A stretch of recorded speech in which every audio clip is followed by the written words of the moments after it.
Dan dengan berat hati Firaun pun mengiyakan, nurut. Padahal ini seorang yang mengaku Tuhan, tapi kalah argumen dengan istrinya sendiri. Udah dua argumen yang salah ya.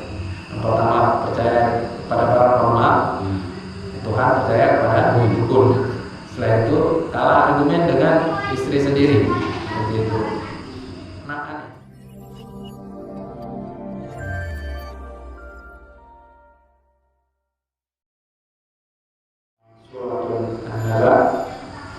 Pada kesempatan kali ini kita akan menjelaskan surat An-Nazi'ah, dan pada pertemuan sebelumnya kita sudah menjelaskan dari ayat pertama sampai ayat ke-14.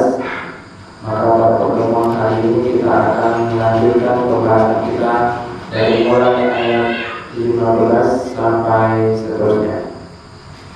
Masyaallah muslimin sedang jemaah maghrib menjelang isya Allah Subhanahu wa taala. Pada pembahasan pertama, yaitu dari surat An-Nazi'ah, itu kita telah menjelaskan tentang bagaimana malaikat-malaikat itu bekerja sesuai dengan apa yang diperintahkan oleh Allah Subhanahu wa taala. Mereka tidak bermaksiat kepada Allah dan mereka taat apa yang diperintahkan oleh Allah Subhanahu wa taala dan tidak melaksanakan selain apa yang diperintahkan oleh Allah Subhanahu wa taala. Dan juga pada pertemuan sebelumnya kita telah menjelaskan bagaimana situasi daripada orang-orang pada hari akhirat, di mana mereka menyesal. Bagi mereka yang beramal soleh, maka ganjaran mereka juga setimpal dengan apa yang mereka lakukan di dunia. Begitu juga dengan mereka yang melakukan amal maksiat dan keburukan, juga mereka akan mendapatkan hal yang setimpal dengan apa yang dilakukan di dunia. Nah, sekarang kita akan masuk pada ayat ke-15. Hal ataka haditsu Musa. Sudahkah sampai kepadamu wahai Muhammad tentang kisah Nabi Musa. Kisah Nabi Musa ini sebenarnya banyak banget ibrah, banyak banget ilmu, dan banyak banget intibar yang bisa kita ambil. Dari mulai pertama Firaun menguasai Mesir. Firaun ketika itu menguasai Mesir, dan beliau itu sangat-sangat sombong. Awalnya beliau mengatakan bahwa saya tidak melihat bahwa tidak ada Tuhan yang patut disembah selain saya. Itu kata Firaun. Akan tetapi semakin hari kesombongannya itu semakin memuncak. Semakin hari kesombongan itu semakin besar, sehingga beliau mengatakan ana rabbukumul a'la. Saya adalah satu-satunya Tuhan yang paling tinggi. Jadi kalau seandainya ada Tuhan kalian, saya yang paling tinggi, kata Firaun. Jadi beliau mengikrarkan diri bahwa beliau adalah Tuhan, dan itu adalah kesyirikan. Kita tahu bahwa kesyirikan itu tidak ada ampunan, dan orang yang syirik kepada Allah Subhanahu wa taala akan kekal di dalam neraka. Nauzubillah min dzalik. Namun ketika itu ada seorang paranormal atau dukun. Jadi kita sedikit flashback tentang kisah Nabi Musa, bahwa dukun itu mengatakan kepada Firaun, wahai Firaun, saya tahu kamu besar, saya tahu kamu punya kekuasaan, dan saya tahu kamu bisa melakukan apapun. Namun dari pandangan saya, dari kalau dukun itu apa istilahnya, terawang saya istilahnya, atau apa istilahnya itu, dia dukun itu biasanya memprediksi. Dari prediksi saya akan ada seorang anak yang akan menjatuhkan semua apa yang ada pada dirimu. Artinya kamu sekarang bisa seperti ini, namun suatu saat akan ada seorang anak dari Bani Israel yang akan menjatuhkan. Anehnya, si Fir'aun laknatullah ini yang sudah mengikrarkan diri Tuhan percaya dukun. Kan aneh. Dia katakan bahwasanya dia sendiri adalah Tuhan, tapi dia percaya dukun. Sehingga dengan ketakutan yang sangat bahwa akan terjadi hal yang dikatakan oleh para nabi ini, si Fir'aun ini membunuh semua anak yang lahir, terutama anak laki-laki dari Bani Israel. Jadi dari Bani Israel itu biasanya ada dua kabilah. Yang pertama ada kabilah yang memang putih banget, ada yang memang agak kecoklatan. Nah, ketika itu semua anak, seluruh Mesir itu disensus, dilihat siapa yang punya anak atau siapa yang melahirkan, maka anaknya langsung dibunuh. Maka dimasukkan ke dalam api atau dilempar atau dibunuh, pokoknya di bumi hanguskan, selesaikan anak itu. Dan tidak boleh ada satu anak pun yang lahir yang tidak dibunuh, apalagi dari Bani Israel. Itu otomatis bunuh semuanya. Itu yang dikatakan oleh Fir'aun. Namun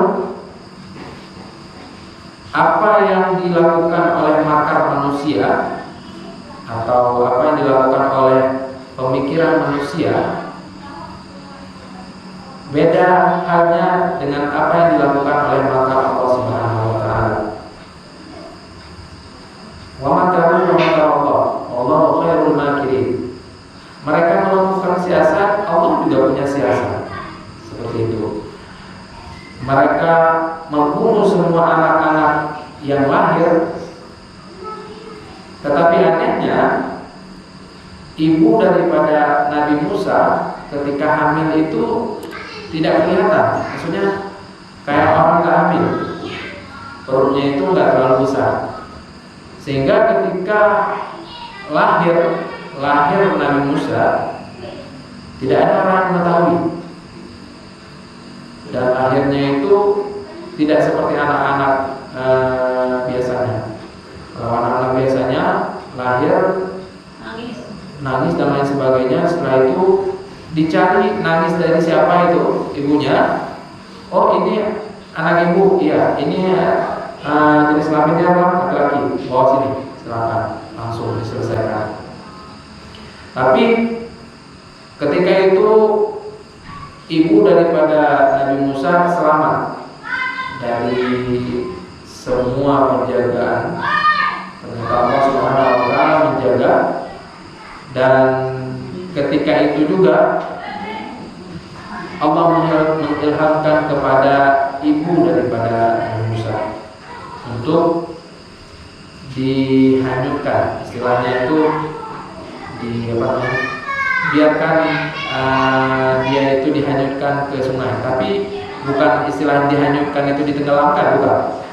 Biarkan dibawa oleh air, masukkan ke dalam seperti keranjang seperti itu, keranjang yang memang tahan air, jadi dia dibawa oleh aliran sungai tersebut, bukan keranjang yang seperti apa, pengki istilahnya, pengki yang namanya rotan.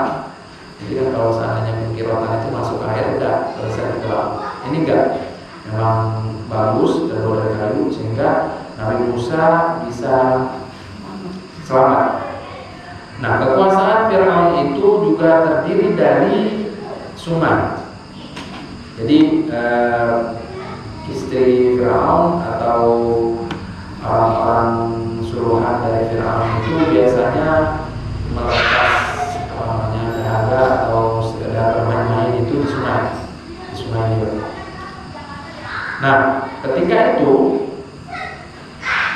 jadi kekuasaan Fir'aun itu kan masih mencakup sungai itu. Ketika itu tiba-tiba ada sebuah keranjang dan didapati oleh istri Fir'aun. Jadi istri Fir'aun mendapatkan sebuah keranjang, dan keranjangnya itu berisikan seorang anak. Padahal ternyata istri Fir'aun dan Fir'aun juga belum dikaruniai seorang anak pun. Jadi ketika itu istri Fir'aun senang banget, karena istilahnya itu apa yang dia inginkan walaupun tidak bisa lahir dari rahim dia, tapi tiba-tiba apa yang dia inginkan itu tercapai, yaitu adanya Nabi Musa yang dihanyutkan oleh ibunya dan didapatkan oleh istri Fir'aun tersebut. Lantas setelah itu istri Fir'aun mengatakan kepada Fir'aun, "Wahai rajaku, aku mendapatkan anak di sungai Nil." Lalu Fir'aun mengatakan, jenis kelaminnya apa? Laki-laki. Udah bunuh. Nah inilah apa namanya, istilahnya itu kelemahan daripada laki-laki. Walaupun si Fir'aun ini mengatakan bahwasanya dia Tuhan, tapi ketika diminta sama istrinya untuk tidak membunuh anak ini dan juga untuk dipelihara, sebagaimana mereka tidak mempunyai anak, sekarang mereka mempunyai anak, maka peliharalah seperti anak mereka sendiri. Istilahnya seperti itu. Dan dengan berat hati Fir'aun pun mengiyakan. Ya, nurut. Padahal ini seorang yang mengaku Tuhan, tapi kalah argumen dengan istrinya sendiri. Udah dua argumen yang salah ya. Yang pertama percaya pada paranormal, Tuhan percaya kepada dukun. Setelah itu kalah argumen dengan istri sendiri, seperti itu. Nah aneh. Nah ketika itu Nabi Musa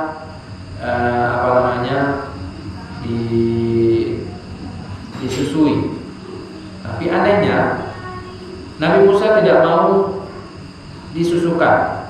Maksudnya dia menangis terus sampai Fir'aun itu membuat pengumuman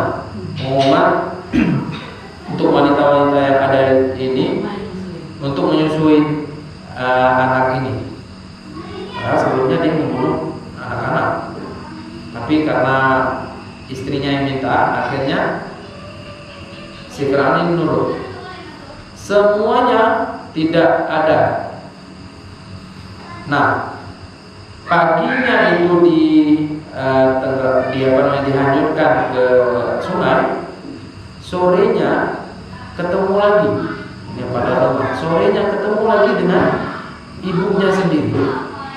Nah, ini kan Musa sudah dari berapa jam itu dari pagi dia tidak minum susu atau tidak minum sesuatu. Anak-anak kan kalau sudah tidak minum, apalagi sampai berjam-jam itu kan nangis terus, apalagi mereka sampai merah gitu. Biasanya itu sudah sampai kalau sekarang itu anak-anak seperti itu harus diinfus segera karena mereka kekurangan cairan. Nah waktu itu Allah tampakkan kekuasaannya bahwa akan hadir yang akan menyusui daripada Nabi Musa. Siapa? Ibunya sendiri. Setelah dicari-cari akhirnya dapat satu orang yang bisa menyusui anak itu. Siapa? Ibunya Musa sendiri. Akhirnya dipertemukan kembali dengan tanpa disadari oleh ibunya sendiri, dia dipertemukan kembali dengan Nabi Musa. Masya Allah, sebuah keajaiban. Setelah itu, ini ibu Nabi Musa itu bisa kita katakan bukan orang kaya juga, bukan orang berada. Namun dengan adanya lahirnya Nabi Musa, pertamanya itu dia tidak mempunyai satu pekerjaan, dipanggil sama Fir'aun suruh susuin dapat uang, dapat pekerjaan. Jadi dapat istana, dia tinggal di istana. Setelah itu dikasih uang, dikasih upah, dan dikasih semuanya di istana. Padahal sebelumnya dia tidak mempunyai apa-apa. Selain itu ya karena memang kekurangan seperti itu. Namun semuanya dikasih oleh Firaun setelah beliau menyusui Nabi Musa. Lambat laun Nabi Musa disusui, terus besar, dari pertama itu jadi anak-anak, terus jadi remaja, terus dewasa. Beranjak dewasa, terjadi sebuah perseteruan antara dua kabilah. Jadi dua kabilah ini berantem istilahnya. Kabilah dari Firaun dan kabilah dari selain Firaun. Setelah itu Musa yang melihat itu murka. Jadi dia murka itu karena apa yang dilakukan. Lalu langsung memukul orang itu dengan sekali pukulan. Ternyata yang dipukul adalah kabilah daripada Firaun. Jadi ketika dipukul sama Musa itu langsung mati, meninggal di tempat. Tahu seperti itu, ketakutan. Dari Musa ketakutan. Setelah itu dia lari. Lalu ketika lari itu dia tidak mendapati kecuali hanya ketakutan saja. Takut dia Allah. Pokoknya dia lari terus karena dia telah berbuat salah. Yang pertama dia takut diketahui oleh kaumnya bahwasanya yang membunuh itu adalah Musa sendiri, sedangkan Musa adalah anak dari Firaun. Jelas-jelas ini sebuah pelanggaran. Dan ketika Firaun tahu, Firaun murka, dan akhirnya